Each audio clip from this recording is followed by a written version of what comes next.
बड़ा अहोभाग्य है, सौभाग्य है, इस क्षेत्र में भगवान की चर्चा कथा हो रही है।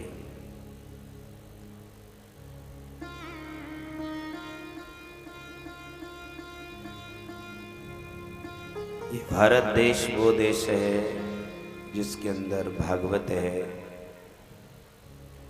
जिसके अंदर भास्कर है, जिसके अंदर भागीरथी है, जिसके अंदर भोलेनाथ है।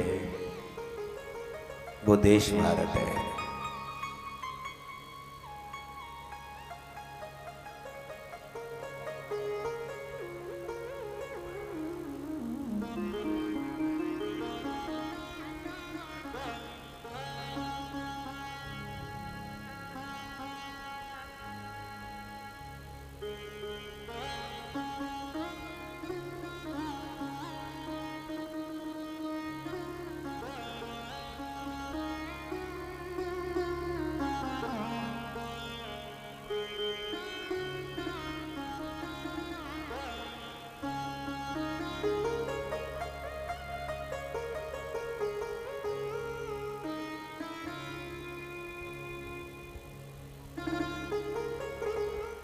धन्य हमारा भारत देश।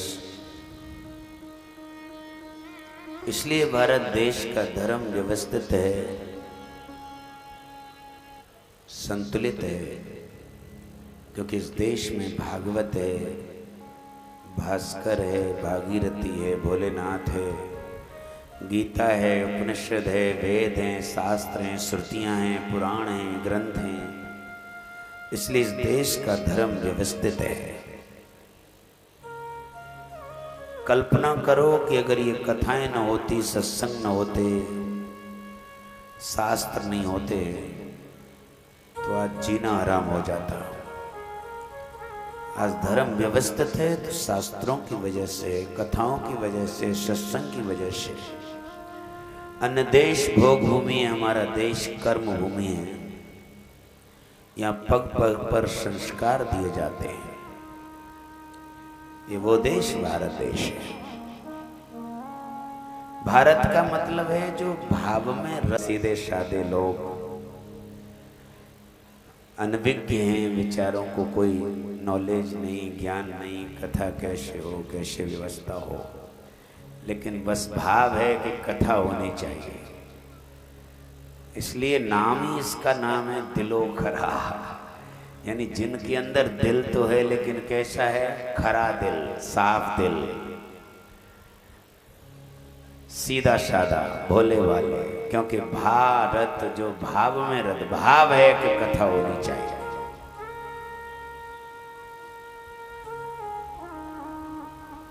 धन्य घड़ी है इस गांव के लोगों की। कुछ यहाँ ऐसी आपके क्षेत्र में ऐसे पागल बाबा आ गए हैं कि ऐसे आयोजन कराते रहते हैं।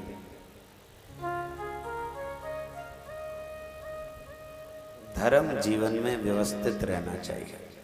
कोई भी ठाकुर जी लेके आना तो बेटा 12 बजे से पहले लाओ, नहीं तो नहीं लाओ, वहीं पूजा करके रख दो। कथा में डिस्टर्ब नहीं होना चाहिए बीच में। जो ठाकुर जी लेके आने हैं वो 12 बजे से पहले आए।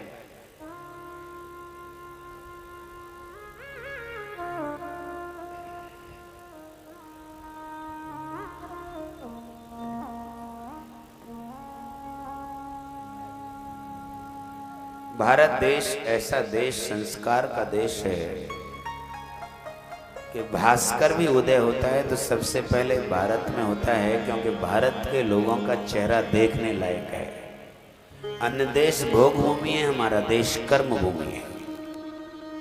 यहाँ के लोगों का चेहरा देखने लायक है, क्योंकि सुबह सुबह भारत देश एक ऐसा देश है कि स्नान ध्यान करके तिलक लगाते हैं, पूजा पाठ करते हैं, भजन करते हैं। अन्य देशों में ये सब नहीं होता है। इसलिए भारत देश के लोगों का चेहरा सुबह सुबह भास्कर उदय होता है तो सबसे पहले भारत में होता है। भारत के लोगों का चेहरा देखता है।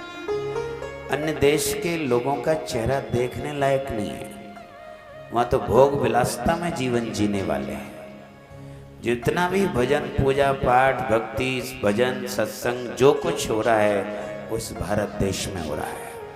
इसलिए भारत देश का धर्म व्यवस्थित है, संतुलित है।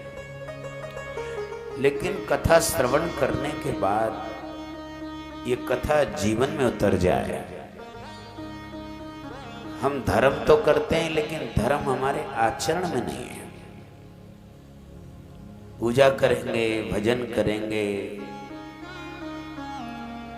तीर्थों में जाकर के बड़े बड़े जिनकी ज़्यादा मान्यता है उनके दर्शन करने जाएंगे। कोई खाटू श्याम जी जा रहा है, कोई कहाँ जा रहे हैं, लेकिन घर के ठाकुर जी को बेचारे बैठे ताला लगा करके चले गए। ठाकुर जी की, घर के ठाकुर जी की सेवा पूजा नहीं करेंगे। धर्म हमारे अंदर जब तक अंदर नहीं उतरे तो धर्मात्मा बनना बेकार है। धर्म हमारे जीवन में उतर जाना चाहिए। आज बहुत से लोग हैं तो महाराज ऐसा धर्मात्मा हूँ, एक संत की शरण ले रखी है, इसलिए मैं आज अब तो प्याज लहसुन भी नहीं खाता। व्यक्ति इतना धर्मात्मा हो गया कि प्याज लहसुन भी नहीं खाता है, प्याज लहसुन भी छोड़ दिया है, लेकिन रिश्वत खा रहा है, रिश्वत नहीं छोड़ रहा है। धर्म जब तक आचरण में नहीं आए तो धर्मात्मा बनने से कोई फायदा नहीं। प्याज लहसुन तो नहीं खाएगा लेकिन रिश्वत जरूर खाएगा।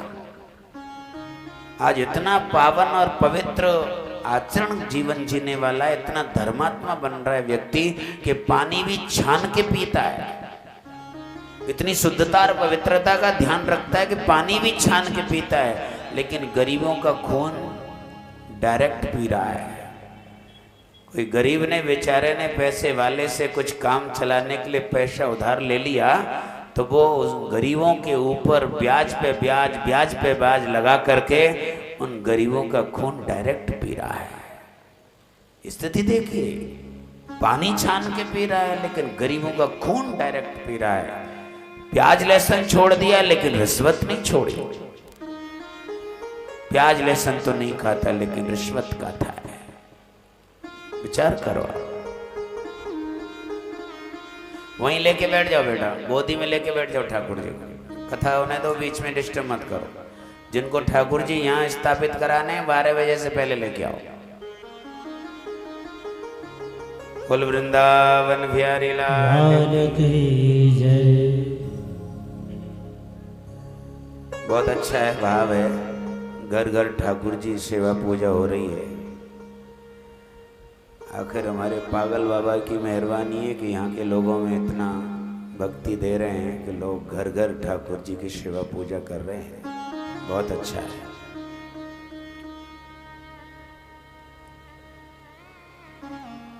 जय हो।